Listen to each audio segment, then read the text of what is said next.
Hello दोस्तों, welcome to edu पाठशाला। Education with difference में आपका स्वागत है।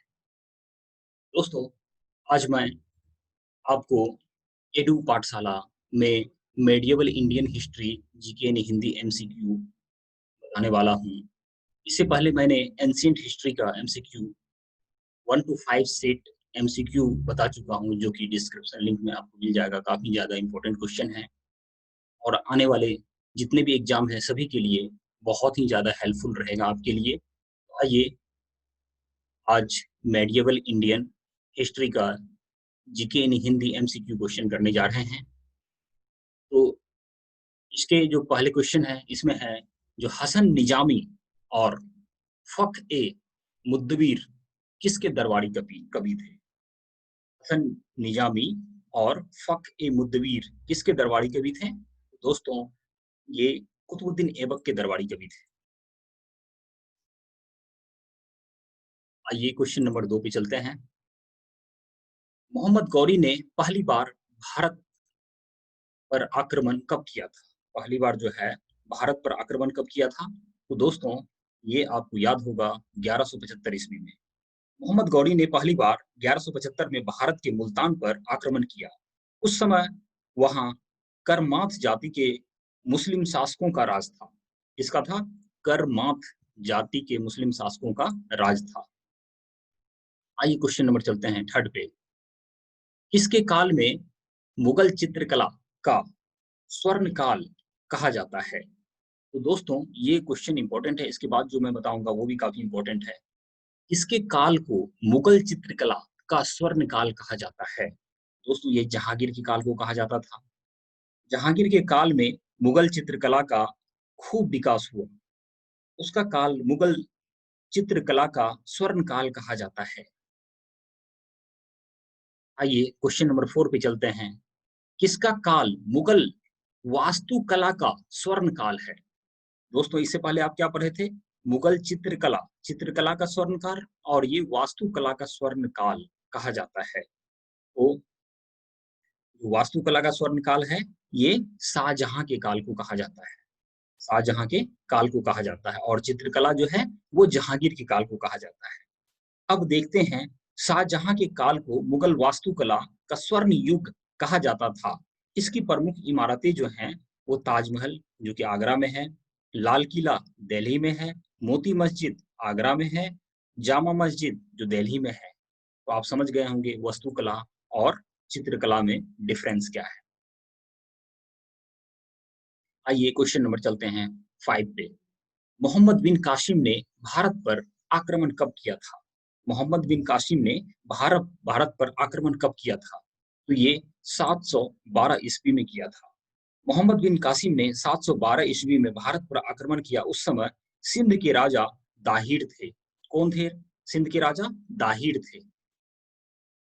आइए क्वेश्चन नंबर चलते हैं 6 पे। लिंगराज मंदिर किस देश में है? लिंगराज मंदिर जो है उड़ीसा में है। कहाँ पे है? उड़ीसा में है। लिंगराज मंदिर उड़ीसा की राजधानी भुवनेश्वर में है। इसे जजती केसरी ने बनवाया था। किसने बनवाया था? जजती केसरी ने बनवाया था। यह 11वीं सदी में बनाया गया, लेकिन फिर भी इसके कुछ हिस्से 1400 साल पुराने हैं। 11वीं सदी में बनवाया गया था, लेकिन कुछ हिस्से जो है 1400 साल पुराने हैं। आइए क्वेश्चन नंबर चलते हैं 7 पे। नटराज की कांस्य मूर्ति किस वंश से संबंधित है? जो नटराज की जो कांस्य मूर्ति है वो किस वंश से संबंधित है? ये दोस्तों, ऑप्शन नंबर ए, चोल वंश से संबंधित है। नटराज की कांस्य मूर्ति चोल वंश से संबंधित है। नटराज का अर्थ है तांडव नृत्य की मुद्रा में शिव भगवान। तांडव नृत्य की मुद्रा में जो है शिव भगवान की मूर्ति, वही नटराज की कांस्य मूर्ति कहलाती है। तो ये चोल जो थे वंश में थे। आइए क्वेश्चन नंबर चलते हैं 8 पे। अमोघ अमोघ वर्ष किस वंश से संबंधित था? तो अमोघ वर्ष जो है ये राष्ट्रकूट वंश से संबंधित था। ऑप्शन नंबर ए, अमोघ वर्ष राष्ट्रकूट वंश का जो है ये संस्थापक भी था। उसी से संबंधित थे। आइए क्वेश्चन नंबर चलते हैं 9 पे। ब्रिटेन की रानी एलिजाबेथ, ब्रिटेन की रानी एलिजाबेथ प्रथम किसके समकालीन थे? किसके समकालीन थी? दोस्तों ये अकबर के समकालीन थी। किसके समकालीन? अकबर के। एलिजाबेथ प्रथम 1558 से 1603 तक इंग्लैंड की रानी थी। वह अकबर की समकालीन थी। आइए क्वेश्चन नंबर चलते हैं 10 पे। अब्दुल कादिर बदायूनी, नकवी खान और थानेश्वर किसके दरबार में थे? दोस्तों अब्दुल कादिर बदायूनी, नकवी खान और थानेश्वर जो है ये अकबर के दरबार में थे। किसके दरबार में थे? अकबर के दरबार में थे। आइए क्वेश्चन नंबर चलते हैं 11 पे। किताबुल हिंद की रचना किसने की थी? दोस्तों ये आपको पता होगा, अल बरूनी ने। किसने की थी? अल बरूनी ने की थी किताबुल हिंद की रचना। तो ऑप्शन नंबर बी इसका राइट आंसर है। अल बरूनी ने सर्वप्रथम भारतीय संस्कृत का अध्ययन किया था। अल बरूनी महमूद गजनबी के साथ भारत आया था। उसने किताब अल हिंद की रचना की थी। उसने किताब अल हिंद की रचना की थी। आइए क्वेश्चन नंबर चलते हैं 12 पे। किस किस सल्तनत कालीन राजा ने अपने अमीरों के बीच उसकी इजाजत के बिना दावतों, त्योहार मनाने पर रोक लगा दी थी? किस सुल्तान किस सल्तनत कालीन राजा ने अपने अमीरों के बीच उसकी इजाजत के बिना दावतों, त्योहार मनाने पर रोक लगा दी थी? दोस्तों ये अलाउद्दीन खिलजी थे। अलाउद्दीन खिलजी थे जिसने क्या किया था, अपने राज के विद्रोह को दबाने तथा विद्रोह की आशंका से बचने के लिए अपने अमीरों के बीच दावतों पर रोक लगा दी थी। इसे आप याद रखेंगे, अलाउद्दीन खिलजी थे। आइए क्वेश्चन नंबर चलते हैं 13 पे। अलाई दरवाजा किसका प्रवेश द्वार है? बहुत ही इंपॉर्टेंट क्वेश्चन है। अलाई दरवाजा जो है ये कुतुब मीनार का प्रवेश द्वार है। अलाई दरवाजा कुतुब मीनार का प्रवेश द्वार है। इसे 1311 में अलाउद्दीन खिलजी ने बनवाया था। दोस्तों कुतुब मीनार जो है कुतुबुद्दीन ऐबक ने बनवाया था, लेकिन अलाई दरवाजा जो कुतुब मीनार का प्रवेश द्वार है उसको किसने बनवाया था? अलाउद्दीन खिलजी ने बनवाया था 1311 ईस्वी में। तो अलाई दरवाजा का किसका प्रवेश द्वार है? ये कुतुब मीनार का प्रवेश द्वार है। आइए क्वेश्चन नंबर चलते हैं 14 पे। बाबर ने भारत का सबसे शक्तिशाली राजा किसे बताया था? बाबर ने भारत का सबसे शक्तिशाली राजा किसे बताया था? तो कृष्णदेव राय को बताया था। किसको बताया था? कृष्णदेव राय को। कृष्णदेव राय विजयनगर साम्राज्य के सबसे महान राजा थे। उनका राज्य वर्तमान तमिलनाडु, केरल, उड़ीसा, कर्नाटक, आंध्र प्रदेश में फैला हुआ था। बाबर ने कृष्णदेव राय को भारत का सबसे शक्तिशाली राजा बताया था। तो दोस्तों आते हैं नेक्स्ट क्वेश्चन पे। नेक्स्ट क्वेश्चन है, निम्नलिखित शहरों में से एक प्रसिद्ध स्मारक रूमी दरवाजा कहाँ स्थित है? रूमी दरवाजा जो है यह लखनऊ में स्थित है। कहाँ है? लखनऊ में। यह अवधी वास्तुकला में बना हुआ है। रूमी दरवाजा जो है अवधी वास्तुकला में बना हुआ है। आइए क्वेश्चन नंबर चलते हैं 16 पे। फिरदौस फिरदौस मंजिल किस मुगल राजा को कहा जाता है? फिरदौस मंजिल जो है किस मुगल राजा को कहा जाता है? तो दोस्तों ये option number B Shah Alam द्वितीय को कहा जाता है।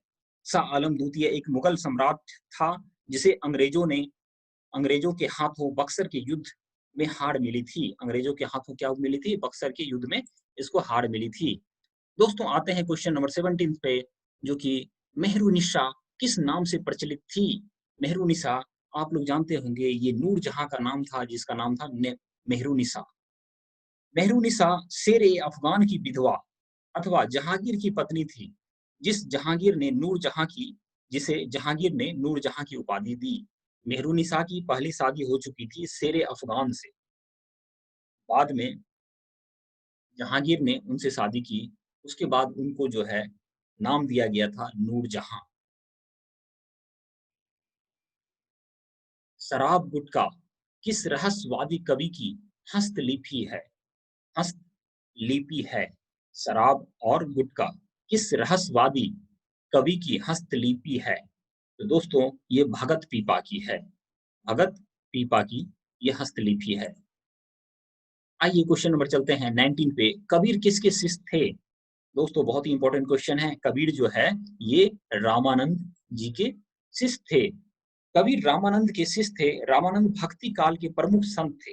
कबीर ने कबीर के टोटल 12 शिष्य, अनंतनाद, शर्रुरानंद, सुखानंद, नारारी दास, भवानंद, भगत पीपा, कबीर, सेन, धन्ना, रविदास और 2 महिलाएं शिष्य सुश्री और पद्वती। सुश्री और पद्वती थी, इसकी 2 महिलाएं शिष्य थी, ये आप जरूर याद रखेंगे, सुश्री और पद्वती। आइए दोस्तों चलते हैं क्वेश्चन नंबर 20 पे। अकबरनामा किस भाषा में है? अकबरनामा जो है, अकबरनामा ये फारसी भाषा में है। बहुत सारे एग्जाम में ये पूछा गया क्वेश्चन है। अकबरनामा की रचना अबुल फजल ने की, यह फारसी भाषा में है। किस भाषा में है? तो यह फारसी भाषा में है। ऑप्शन नंबर ए सही ऑप्शन है। अब आइए क्वेश्चन नंबर चलते हैं 21 पे। मोहम्मद गौरी का अंतिम अभियान किसके खिलाफ था? मोहम्मद गौरी का जो है अंतिम अभियान किसके खिलाफ था? तो ये दोस्तों बहुत कम बुक में मिलेगा आपको। खोखर, खोखर के खिलाफ जो है उसका अंतिम अभियान था। मोहम्मद गौरी का अंतिम अभियान खोखर के खिलाफ था, तो इसे आप जरूर याद रखेंगे। आइए क्वेश्चन नंबर चलते हैं 22 पे। महमूद गजनबी के साथ कौन भारत आया था? तो महमूद गजनबी के साथ अल-बरूनी भारत आया था। कौन आया था? अल-बरूनी भारत आया था। अल-बरूनी महमूद गजनबी के दरबार में शोभित विद्वान था। मतलब अल-बरूनी जो है यह महमूद गजनबी के दरबार में शोभित विद्वान था। वह उसके भारत आक्रमण के समय भारत आया था। भारत का जब आक्रमण हुआ था तो भारत वो आया था। आइए चलते हैं क्वेश्चन नंबर 23 पे। औरंगजेब किस वाद्य यंत्र बजाने में निपुण था? औरंगजेब जो है कौन सा वाद्य यंत्र बजाने में निपुण था? तो दोस्तों वीणा, वीणा वाद्य यंत्र बजाने में निपुण थे। औरंगजेब वीणा बजाने में निपुण था। हालांकि उसने अपने राज्य में संगीत पर रोक लगा दी थी, फिर भी वो अपने खुद में वीणा बजाते थे।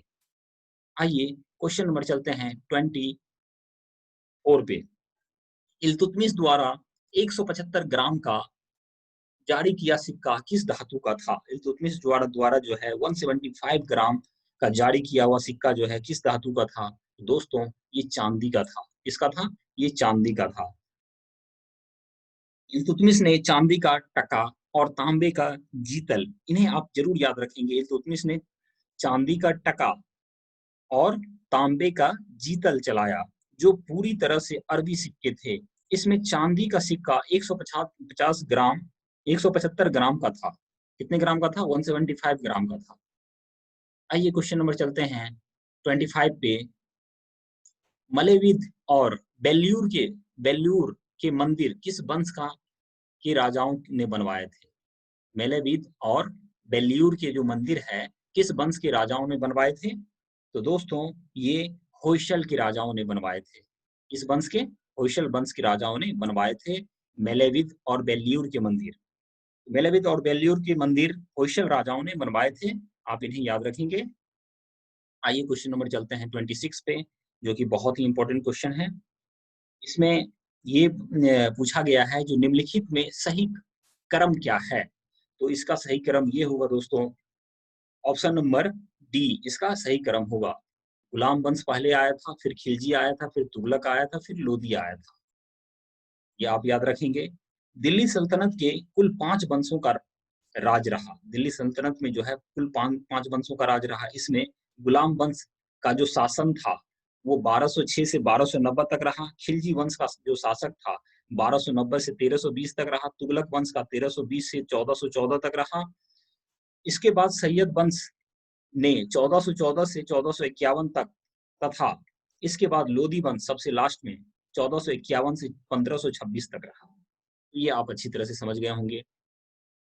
आइए क्वेश्चन नंबर चलते हैं 27 पे। 1576 का वर्ष किस युद्ध के लिए प्रसिद्ध है? 1576 का जो वर्ष है यह किस युद्ध के लिए प्रसिद्ध है? तो दोस्तों ये हल्दी घाटी का युद्ध के लिए प्रसिद्ध है। 1576 हल्दी घाटी का युद्ध के लिए प्रसिद्ध है। हल्दी घाटी का युद्ध 21 जून 1576 को राणा प्रताप और अकबर के सेनापति मान सिंह के बीच हुआ था। आइए क्वेश्चन नंबर चलते हैं 28 पे।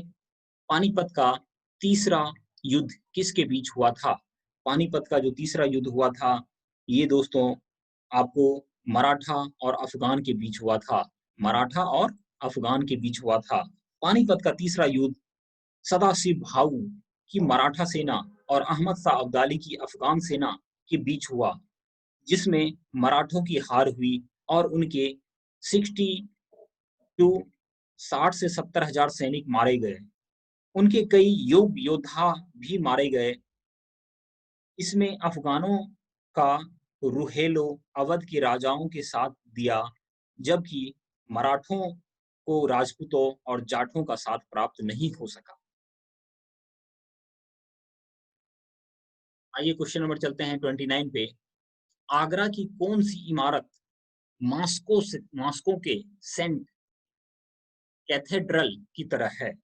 आगरा की जो है कौन-सी इमारत है जो कि मास्को के सेंट कैथेड्रल की तरह है? दोस्तों ये मोती मस्जिद है। कौन-सी है? ये मोती मस्जिद है। आप इन्हें याद रखेंगे। आगरा में जो आगरा फोर्ट है उसके अंदर में मोती मस्जिद है और दिल्ली में जो है दिल्ली फोर्ट इसके अंदर भी मोती मस्जिद है। आइए दोस्तों क्वेश्चन नंबर चलते हैं 30 पे, जो कि बहुत ही इम्पोर्टेंट क्वेश्चन है। बहमनी साम्राज्य की राजधानी कहाँ थी? बहमनी साम्राज्य की राजधानी गुलबर्गा गुलबर्गा थी। कहाँ थी? गुलबर्गा। बहमनी साम्राज्य की राजधानी गुलबर्गा थी, जो 1425 में बदल कर बीदर कर दी गई। बहमनी से उसका नाम क्या कर दिया? बीदर कर दिया गया उसको बदल करके। आइए क्वेश्चन नंबर चलते हैं 31 पे। निम्नलिखित में वीणा कौन बजाता था? देखिए, इससे पहले मैं आपको क्वेश्चन ये बता चुका हूँ। औरंगजेब जो है यह वीणा बजाता था। औरंगजेब एक कुशल वीणा वादक था, हालांकि उसने अपने राज्य में संगीत पर प्रतिबंध लगा दिया था, फिर भी वीणा बजाता था। आइए क्वेश्चन नंबर चलते हैं 32 पे। तुंगभद्रा के तट पर कौन सा साम्राज्य विकसित हुआ? तुंगभद्रा के तट पे जो है ये विजयनगर साम्राज्य जो है विकसित हुआ था। विजयनगर की स्थापना हरिहर और बुक्का नामक दो सगे भाइयों द्वारा की गई। यह मध्यकाल का सबसे बड़ा हिंदू साम्राज्य था। मध्यकाल का जो है सबसे बड़ा हिंदू साम्राज्य था। आइए दोस्तों क्वेश्चन नंबर चलते हैं 33 पे। सड़क ए आजम किन शहरों को जोड़ती थी? सड़क ए आजम किन शहरों को जोड़ती थी? तो ये आगरा और सासाराम को। दोस्तों बहुत ही इंपॉर्टेंट है, आगरा और सासाराम को ये जोड़ती थी। सड़क ए आजम का निर्माण शेर शाह सूरी ने कराया, जिसे उसने अपनी राजधानी आगरा और गृहनगर सासाराम के बीच बनवाया था। अपनी राजधानी आगरा और गृहनगर सासाराम के बीच बनवाया था। आइए क्वेश्चन नंबर चलते हैं 34 पे। निम्नलिखित में किसकी हत्या उसके बेटे ने की? इसमें कुंभा, राणा प्रताप, राणा उदय सिंह, राणा सांगा। तो दोस्तों ये option number A Rana Kumbha इसका सही आंसर है। राणा कुंभा की हत्या उसके पुत्र ने की थी। आइए क्वेश्चन नंबर चलते हैं 35 पे। राणा कुंभा ने चित्तौर का विजय स्तंभ किस युद्ध में विजय के बाद बनवाया था?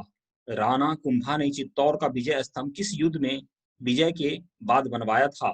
तो दोस्तों ऑप्शन नंबर ए सारंगपुर के युद्ध में। किसके युद्ध में? सारंगपुर के युद्ध में बनवाया था। विजयनगर विजय स्तंभ चित्तौड़गढ़ में है, जो 37 मीटर ऊंचा है।